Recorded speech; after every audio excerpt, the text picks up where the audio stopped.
Hey, Florida analysts. This is Adam Bailey. I'm hoping you're all familiar with my with my name at this point, at least my name.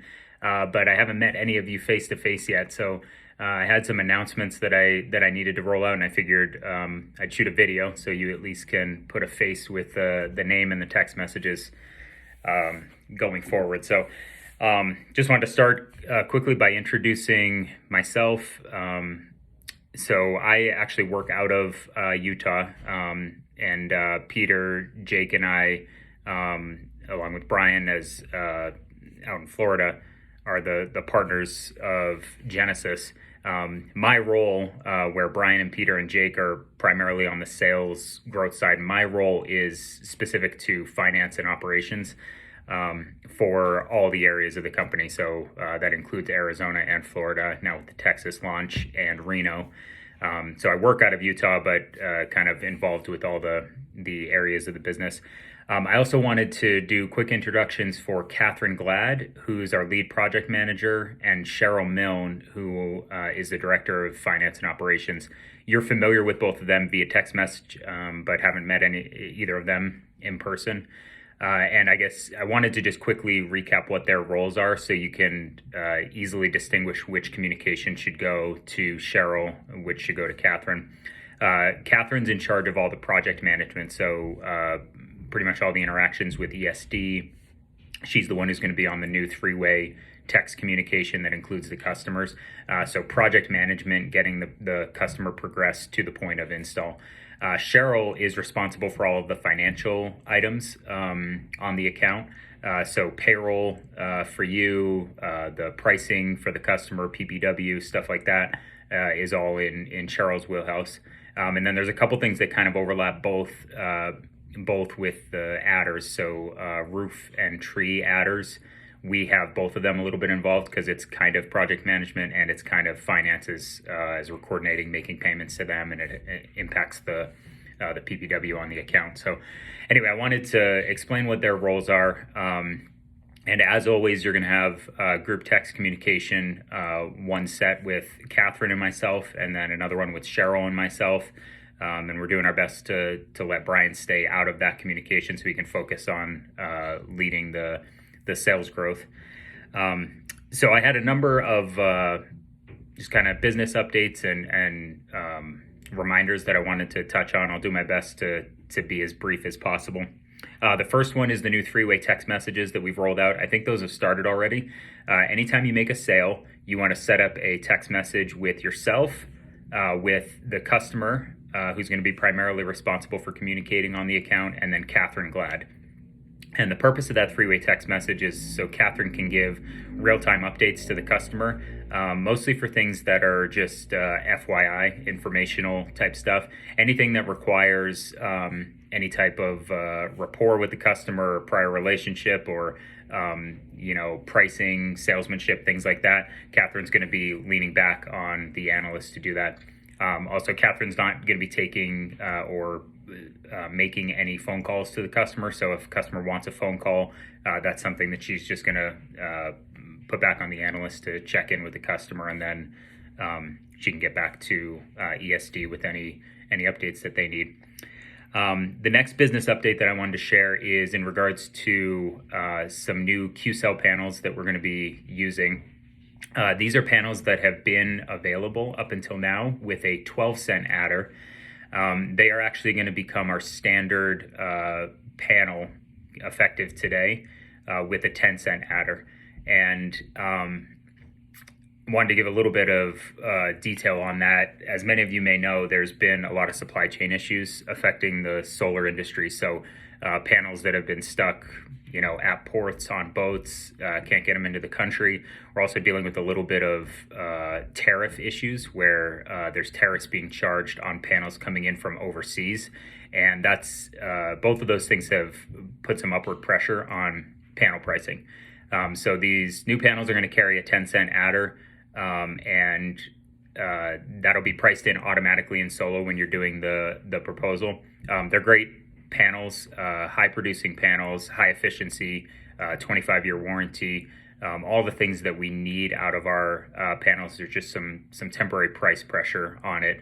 The good news is this is market wide, right? So the pricing that you're presenting to the customer is still competitive with what anybody else would be offering, and we'll just have that priced in automatically in the solo proposal. If you have any other questions on that, that would be something to check in with me and Brian on. Happy to explain a little bit more how that panel adder is going to work. These next few reminders are just kind of best practices for analysts in any market. The first one being just a reminder on the responsiveness to Catherine and Cheryl. It's probably the biggest factor that helps an account progress towards install quickly is whenever little things pop up that we need to take care of. If we're taking care of those quickly, communicating to Catherine, usually it's Catherine, but Catherine or Cheryl, that those things are resolved, then they can keep things moving forward as quickly as possible. An idea that I had, and some of you might be doing this already, if you're not, I'd recommend it. When you finish making a sale and you're done, you finished up all the paperwork, if I were in your shoes, one of the things I would do is I'd take pictures of the solo proposal. Solo is kind of notorious for information disappearing. Like a week after the sale, the adders will just disappear, and we're kind of in a position where we're trying to figure out how we got to the initial pricing, trying to back into it a little bit. One thing that would just take 10 seconds and I'd highly recommend is just taking a screenshot of the pricing tab in Solo and then also the adders tab in Solo. And then with those two bits of information combined with the customer agreement, it doesn't leave much gray area to get confused on the pricing. We're going to be doing that on our end as well, so that we can reference back to it. And I would definitely recommend that each analyst does that as well. Another reminder is to make sure you're getting a copy of the customer's ID in the home, the front of the ID and the back of the ID. This is something that is required on every Enneum account. And Enneum has been great. The dealer fees are stellar. Really excited to be working with them. And, this is a pretty small hoop to jump through to be able to use them as a lender. Also a reminder, if the system size is over 11.76 kilowatts, one of Duke Energy's rules is that you have to have the $1 million umbrella policy prior to install on the account. What we need from each of you in that case is a copy of the homeowner's insurance policy. So you're looking for the declarations page that includes their name, address, and then the base coverage, including a minimum of $300,000 in liability. And then what we're doing is we're taking that homeowner's insurance declaration page, we're passing it over to our insurance agent, and he's ordering an umbrella policy, essentially a rider on top of the base policy that bumps that $300,000 up to $1 million. He can only do the rider if if they have the homeowner's insurance at $300,000 already established. And if that's something, if a customer doesn't have homeowner's insurance or something like that, that's something that we would need to know on the front end and work through. We've been struggling to get those documents a little bit. So I would strongly recommend just getting it while you're in the home. If you know it's over 11.76, just get that picture of that homeowner's declaration page right away and then pass it over to Catherine and we'll get the umbrella policy moving on that. Last thing I had was just a reminder on the roof and tree process. So if you need roof work or you need tree work, you'll want to be in communication with Keith or David. Keith's in charge of the roofs, David's in charge of the trees. I think you guys know that. All the communication with them up to the point of selling the account is handled by the analyst. So this is getting the quote for the roof, getting a quote on tree work, so you have a good estimate of what to plug into Solo, and then communicating to them that it's a customer that needs to be set up. Specifically on the roofing side, we need to make sure that Keith knows that you've sold the account, so that he can go out and get paperwork signed with the customer. Now, once that paperwork is signed, as long as the budget that you put in Solo matches the bid that he provides us, we kind of pick it up from there and run with it. Same thing on the tree side. If David goes out and gets tells us that the tree work's going to be $1,800 and you've priced in $1,800 in Solo, perfect, no issues, we'll run with it from there. But that communication on the front end to make sure you're pricing it correctly is something that we want to make sure you guys are handling with them directly.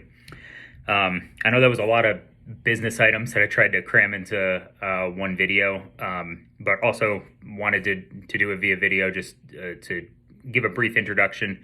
I need to get out to Florida soon, actually meet everybody face to face.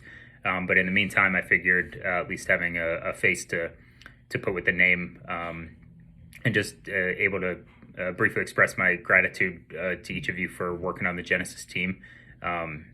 It's never easy launching a new market and kind of the learning and growing pains that happen with that. But I'm excited about where we're at. We've learned a lot of lessons in Florida, and I think we're ready to start seeing some explosive growth. And that's only possible because of what you're able to do in the home. So anyway, nice to kind of meet you, and please know that you have my number anytime. You guys have probably gathered that I'm more of a texter than I am a phone call guy. With that said, if you ever need to get on a call with me, I'm more than willing to, and you all know how to reach me with any questions that you have. So anyway, thanks for all you do, and look forward to more growth coming out of Florida. Have a good one.